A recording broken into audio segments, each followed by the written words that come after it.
আমরা এখনো পর্যন্ত বুলডোজার ম্যানেজ করতে পারিনি, যার কারণে আমরা বাড়িটা ভাঙতে পারছি না। এই সাজিদ, বুলডোজার কলা বাগানে আমি তো বুলডোজার পাঠাইছি রে ভাই। আজকে সেই বাড়িটা ভেঙে ফেলা হচ্ছে কেন? বাড়িটার কি অপরাধ? ওই বাড়িটাকে কেন এত ভয়? আমি দেশের মানুষের কাছে আজকে বিচার চাই। গায়েস, মানচিত্র থেকে ধানমন্ডির 32 নম্বর বাড়িটা একেবারে জয় বাংলা করে দেওয়া হয়েছে।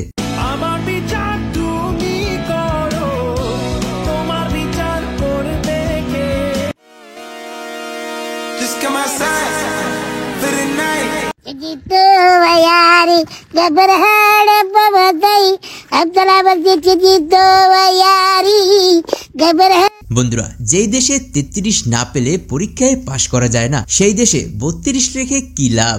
দর্শক, এই বাড়িতে কিন্তু ব্যাপক আকারে ছাত্র জনতারা ভাঙচুর করছেন। এই বাড়িটি ভেঙে ফেলার চেষ্টা করা হচ্ছে। আমরা দেখতে পাচ্ছি ছাত্র জনতারা কিন্তু রড দিয়ে, লাঠি ছোটা দিয়ে কিন্তু এই বাড়িটি। তবে লাভ লস হিসাব করে দেখলাম যে এই বাড়িটা না থাকার কারণে 15ই আগস্টে বঙ্গবন্ধু জীবিত হয়ে আমাদের মাঝে আর উঠে আসতে পারবে না। আমি মরি নাই, আমাকে একটু সুযোগ দেবেন, আমি একটু বক্তব্য বলি, আমাকে একটু সুযোগ দেবেন। বলটু মরে নাই রবি ভাই।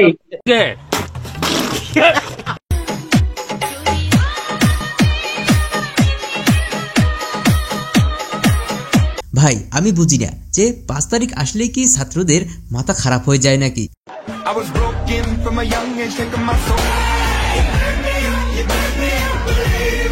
গাইস, জিনজেটরা যদি পারতো তাহলে মনে হচ্ছে সেই স্যাটেলাইটেও ঢিল ছুটতো।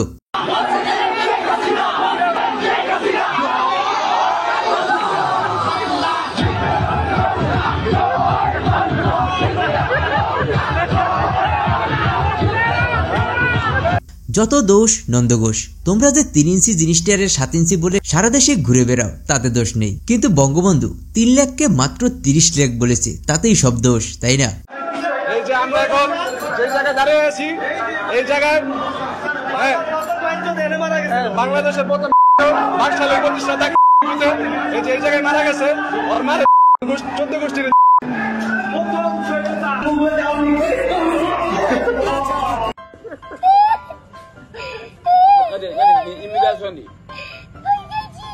বন্ধুরা, আমি বাংলাদেশের স্বার্থপর লোক দেখিনি, তবে আওয়ামী লীগের নেতা খাতাদের দেখেছি। কেন ভাই, আপায় তোদের জন্য কি না করছে? অর্থ দিছে, ক্ষমতা দিছে, এমনকি অবিবাহিত নেতাদের খাটে নেত্রীও দিছে। এত কিছু দেওয়ার পরও তোরা কেমনে পারলি? তার পোতা জলা কইরে ফেলাইতেছে, বাট তোরা একটু বাধা দিতেও আসলি না। আপনারা এইভাবে ঘরে বসে থাকলে আমাদের কিচ্ছু হবে না। যদি পাশ করতে চান সব করতে পারেন, কিছু করার নাই ভাই, যুদ্ধে নামতে হবে। আমরা যুদ্ধে না নামলে আমরা জিতবো কেমাই? এটা আমাকে এসেছি বাসির যুদ্ধ, তাড়াতাড়ি বাইরে। ও ভাই, কেমনে মানুষ তোরা ভাই? এই বঙ্গবন্ধু তোকে লেগে কি করে নাই পড়ছো? জানোস ইতিহাস, বঙ্গবন্ধুর ইতিহাস জানোস? সৈয়দ আব্দুর রব শ্রীনিবাসের ইতিহাস জানোস? এই 32 নম্বরের ইতিহাস জানোস? কোন সাহসে তোরা ভাইস? এই সার্বভৌমত্ব তোরা কই থেকে পাইছস বলা? মানে আজকের এই সার্বভৌমত্ব, স্বাধীন রাষ্ট্র তোরা কই থেকে পাইছস? সোশ্যাল মিডিয়ায় কিছু কিছু প্রতিবাদ দেখা যায়, তাও আবার আত্মগোপনে কিংবা হ্যাকার সেজে। আমার এখানে জয় বাংলা একজন এই যে আসছেন ভাই, কি বলেন? কেন বলেন ভাই, বলেন জয় বাংলা ভাই, বলেন কি হয়েছে? বলেন বলেন, সুন্দর করে বলেন। যদি গালাগালি না করেন, সুন্দর করে কথা বলতে চাইলে আপনার কথার জবাব দিব। বলেন ভাই।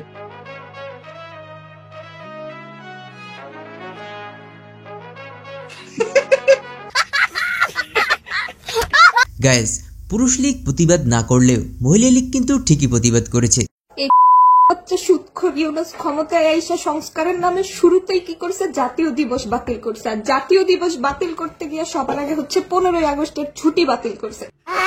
আর তোরা সমন্বয়করা, যারা ছাত্ররা, তোরা যে লুঙ্গি ডান্স করছস 15ই আগস্ট, আমগরে ঢুকতে দেস নাই, আমগরে মারধর করছস। আমগো শরীরে এখনো রক্তের দাগ লাগা রয়েছে, আমগো শরীরে এখনো কালো হইয়া রয়েছে, রক্ত জমাট বাইধা রয়েছে। 15ই আগস্ট আমরা ধানমন্ডি 32-এ ঢুকতে পারি না, আবার তোরা ওই 32 নম্বরে এখন হাত দিছস। তোরা বাংলাদেশের ফুসফুসে হাত দিছস। তোদের জন্ম পরিচয়ে সমস্যা আছে। চোদা দিয়া তোদের মা তোদের জন্ম দিছে। তবে তাদের প্রতিবাদের ধরন দেখে মনে হচ্ছে যে জন্মের পর একবারও তাদেরকে মনে হচ্ছে লজ্জার টিকা দেয়নি। এ কাজ আমি কখন করলাম? প্রত্যেকটা আঘাত বুক লাগতেছে, বাড়িতে লাগতেছে না, বুক লাগতেছে।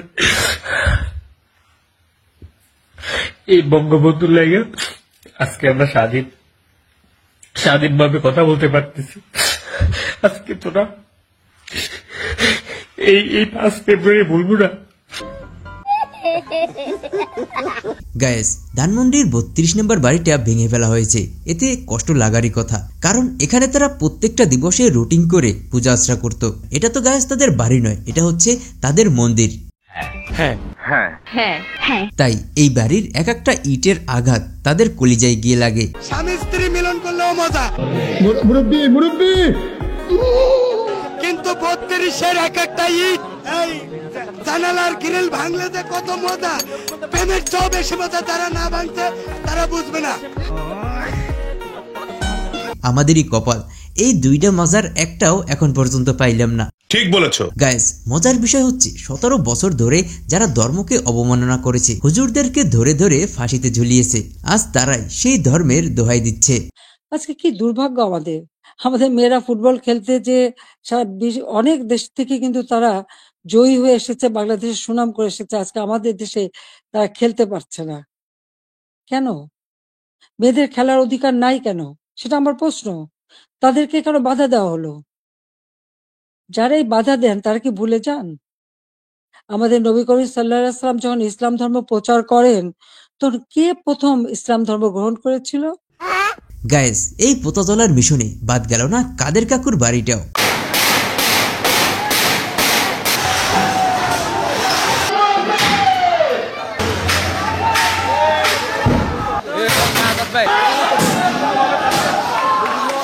কেন ভাই, কাদের কাকুর বাড়িটা কেন ভাঙা লাগে? সে কি আপনাদেরকে কম বিনোদন দিছে?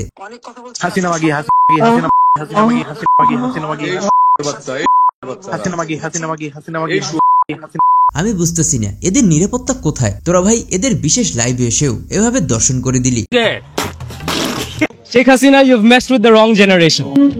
এখানে আসার পরে মিক্সড ফিলিংস, কারণ 71-এর আগের বঙ্গবন্ধু ছিল আমাদের হৃদয়ের বঙ্গবন্ধু, 71-এর পরের বঙ্গবন্ধু কেমন ছিল সেটার প্রতীক আপনারা আজকে দেখতে পাচ্ছেন।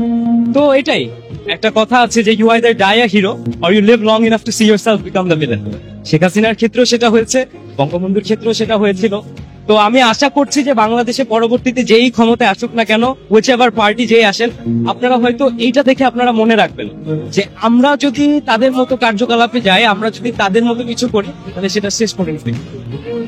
ভাইডি কথা কিন্তু একেবারে বাস্তব বলেছে, তাই ভুল থেকেই শিক্ষা নেওয়া উচিত। আমি দেশের জনগণের কাছে বিচার চাই, বলুন আপনারা, আমি কি আপনাদের কিছুই করিনি?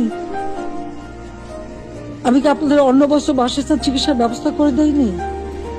আপনাদের ঘরে আলো জ্বালিনি? আপনাদের ছেলে মেয়ে লেখাপড়া শিক্ষার ব্যবস্থা করিনি? আহা, আপায় এত কিছু করেও বাঙালির মন পেল না। বাঙালির জন্য আপায় কিনে করেছে, আর যা যা করেছে তার একটা ক্ষুদ্র নমুনা আপনাদেরকে দেখাই।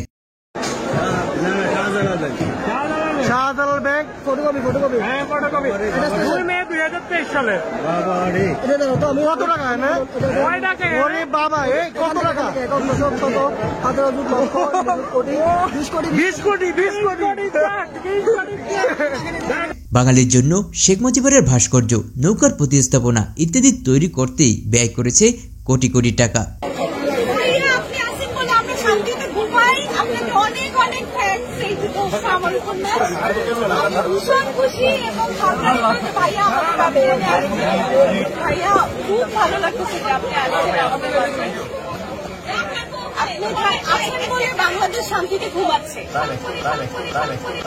তারপরও একদল মানুষ এসে বলবে যে বাঙালির জন্য আপা কি করেছে। তবে গাইস, এই বাঙা গড়ার খেলাটা কিন্তু আপারাই শুরু করেছিল।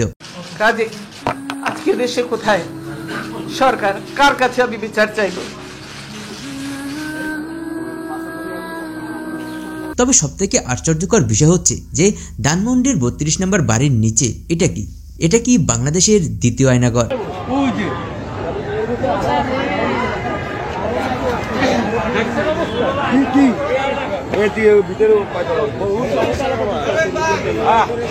বন্ধুরা সবশেষে এটাই বলবো যে আমরা বাংলাদেশ থেকে আপাকে হারাইনি, হারিয়েছি একটি রত্ন, সেই সাথে হারিয়েছি কাঙালি ভোজন, হারিয়েছি প্রত্যেক মিছিল মিটিংয়ে চা সিঙ্গারা বিরিয়ানি, হারিয়েছি আতিকার মতো বাংলাদেশের খনিজ সম্পদ, সেই সাথে হারিয়েছি 12 মাসে 13 শোক দিবস, আরো হারিয়েছি জাতীয় দিবসের ছুটির দিন, আর এবার পোতা হারিয়ে সর্বহারা হয়েছি।